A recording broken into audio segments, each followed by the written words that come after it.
All right, so today we're going to be diving into some really heavy stuff. The case of Daniel Penny and Jordan Neely. Yeah. This story, you know, grabbed headlines all over the place, and it really got people talking, debating, arguing. And it's no wonder, right? This case hit on a lot of nerves, Definitely. you know, fear responsibility, how we deal with mental health issues as a society, and, what it even means to feel safe in public spaces, especially for everyday people like you and me. It's so fascinating how this one incident really tapped into so many anxieties that I think a lot of us kind of carry around, especially when we're navigating crowded cities and using public transportation. For sure, for sure. Yeah. It definitely became a national conversation. hmm So let's rewind back to May 1st, 2023. Okay. Picture yourself on a crowded F train in New York City. It's already a bit tense, right? Yeah, the usual subway vibes. Yeah. Now there's Daniel Penny, a 26-year-old former Marine, and Jordan Neely, a 30-year-old homeless man known to be struggling with mental illness. Mm. And things escalate quickly. And what makes this case so compelling and perhaps so disturbing for a lot of people is that this whole encounter was caught on video. Oh, wow. You see Penny putting Neely in a chokehold after Neely starts behaving erratically, and tragically, Neely ends up dying. Wow. Yeah. And that video went viral almost instantly. Yeah. And suddenly everyone was weighing in. Was this a case of self-defense? Or did Penny cross a line into vigilantism? Right. Where do we draw that line between protecting ourselves and others and using force that ultimately becomes fatal? Yeah, and we can't ignore the other layers here, right? Yeah, Mental health, homelessness, racial dynamics, they're all kind of woven into this case. absolutely. And they raise even more difficult questions about how we as a society handle these really complex issues. For sure. So to really kind of grasp what happened, Uh, we need to go back to that day on the F train. okay. Witnesses reported that Neely was yelling, throwing his jacket down, saying things like, he didn't care if he died. It was unpredictable behavior, the kind that would understandably make people nervous, even scared. Yeah. It's important to acknowledge the context here, right? Right. We're talking at a confined space, a subway car. People can't just leave easily. Right? And in that kind of environment, heightened emotions and unpredictable behavior can feel especially threatening. Right. And that feeling of being trapped, that there's no escape route, adds a whole other layer of stress to it. Exactly. Then you have Penny's decision to intervene. Right.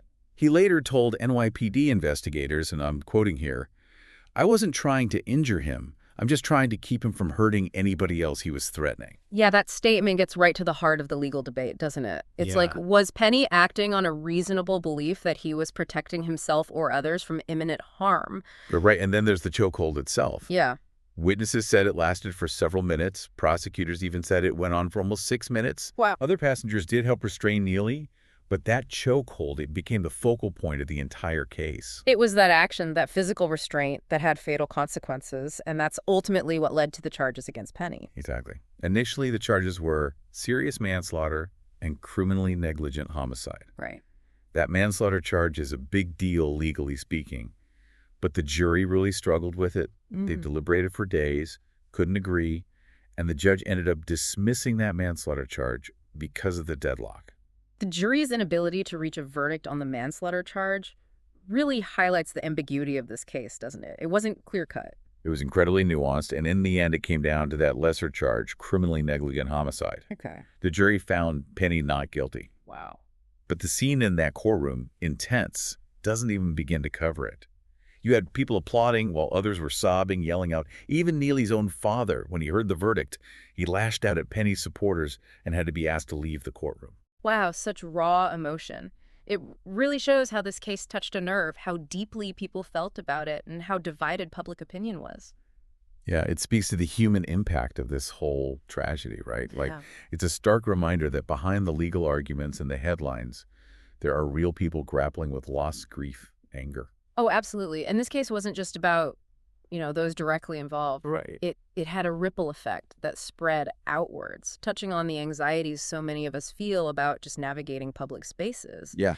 This incident raised questions about personal safety and responsibility, especially in environments like subways, where you're often surrounded by strangers. What's interesting is that after the not guilty verdict, Yeah. Neely's father filed a civil lawsuit against Penny. Hmm. He's alleging assault, battery, wrongful death, essentially arguing that Penny is still responsible for his son's death, even though the criminal justice system didn't convict him. So it's not over yet, legally speaking. But even beyond the courts, this case raises important questions for all of us, like how do we balance our own safety with compassion for those who are clearly struggling with mental health issues? Right. It's a question many people, particularly those who live in cities and rely on public transportation, are asking themselves. It challenges us to think about our own reactions in difficult situations, you Yeah. know? Yeah. Do we intervene? Do we call for help? And if we do step in, how do we do so safely and responsibly? Yeah. These are questions that resonate with anyone who's ever felt uneasy or uncertain on a crowded subway or bus. This case really forced people to confront those uncomfortable questions. It also brought to light the fact that many cities are still struggling to deal with the complex issues of homelessness and mental illness. Yeah, this incident exposed the limitations of our current systems. Like, are we doing enough to support people with mental health challenges? Are we providing adequate resources and services to address homelessness? These systemic issues have a direct impact on public safety and the overall well-being of our communities. It's a reminder that these issues affect everyone, not just those directly involved in incidents like this one. What happens on that subway platform or in that train car can have a ripple effect that extends throughout the entire community.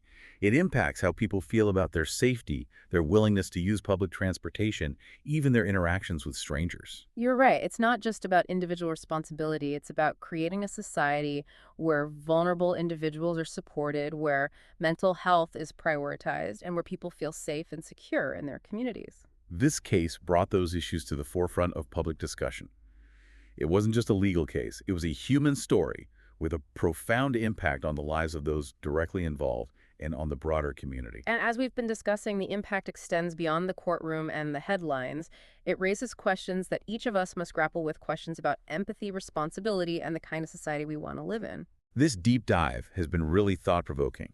There's so many layers to this case. It's about more than just Daniel Penny and Jordan Neely. It's about us and how we respond to difficult situations, how we treat each other, and how we as a society address these challenging issues. Exactly. And it's about recognizing that these issues are not just abstract concepts. Right. They have real-world consequences for real people. We can't ignore the impact this case has had on the everyday lives of people who rely on public transportation, who live in cities who are grappling with their own anxieties about safety and responsibility. It's a reminder that these issues are deeply personal and affect us all in different ways. What stands out to you as we unpack all of this? For me, it's the feeling of unease that I think a lot of people experience in public spaces, especially in crowded cities. That feeling of vulnerability, of not knowing what might happen next. This case really brought those anxieties to the surface. And it highlights the importance of having open and honest conversations about these issues, even when they are uncomfortable. You know, we need to talk about mental health, homelessness, and personal safety in a way that acknowledges the complexities and the gray areas. Absolutely. And it's not about having all the answers, but about asking the right questions. Like, how do we create a society where everyone feels safe and supported? How do we balance individual responsibility with compassion for those who are struggling? And how do we ensure that tragedies like this one don't keep happening? It's a challenge, but it's a challenge we need to face head on. Yeah, it's about finding ways to create a more compassionate and empathetic society, one where we don't just react out of fear, but respond with a willingness to understand and help those in need. That's such a crucial point. You know, it's about shifting our mindset from one of fear and judgment to one of empathy and understanding. Right. And that starts with recognizing that anyone can find themselves in a vulnerable situation, you know, struggling with mental health challenges or facing difficult circumstances. You know, as we've been talking about this case, I've been thinking about all those other passengers on that train. Mhm. They were trapped in that situation, too forced to witness something incredibly disturbing and traumatic. Yeah. I can't imagine the impact that had on them. That's such an important perspective to consider. You know, we often focus on those directly involved in an incident, Right. but the impact on bystanders can be profound as well. It raises questions about the support available to those who witness traumatic events, especially in public spaces. It's a reminder that the effects of these incidents ripple outward, impacting not just individuals, but also the broader community. They can erode our sense of safety, increase anxiety, and even change the way we interact with each other in public spaces. Exactly. These incidents can have a chilling effect, making people more hesitant to intervene, more likely to avoid certain areas, and less trusting of strangers. It's a heavy topic, and I have to admit, it's left me feeling a bit unsettled. Yeah. It makes you wonder, where do we go from here? Are we just doomed to repeat these cycles of tragedy and debate? Well, I don't think we're doomed, But it does require a collective effort to break these cycles. It starts with acknowledging the complexities, recognizing the systemic issues at play, and having these open and honest conversations about how to create a safer and more compassionate society. And it's about individual actions as well, isn't it? Oh, for sure. Each of us has a role to play in creating a more empathetic and supportive community, Hmm. whether it's checking in on our neighbors, advocating for better mental health services, or simply treating each other with kindness and respect. Absolutely. It's about recognizing that we're all in this together and that even small acts of kindness and compassion can have a ripple effect, creating a more positive and supportive environment for everyone. This deep dive has been a real eye-opener, and I appreciate you sharing your insights. This case, as difficult as it is, has given us all a lot to think about. Indeed, and hopefully it will inspire us to take action both individually and collectively to create a society where tragedies like this become less likely, not more. Well said. And to our listener, we hope this deep dive has helped you process this complex case and its implications. It's not about having all the answers, but about continuing to ask questions, engage in meaningful conversations, and work towards creating a world where everyone feels safe, supported, and respected.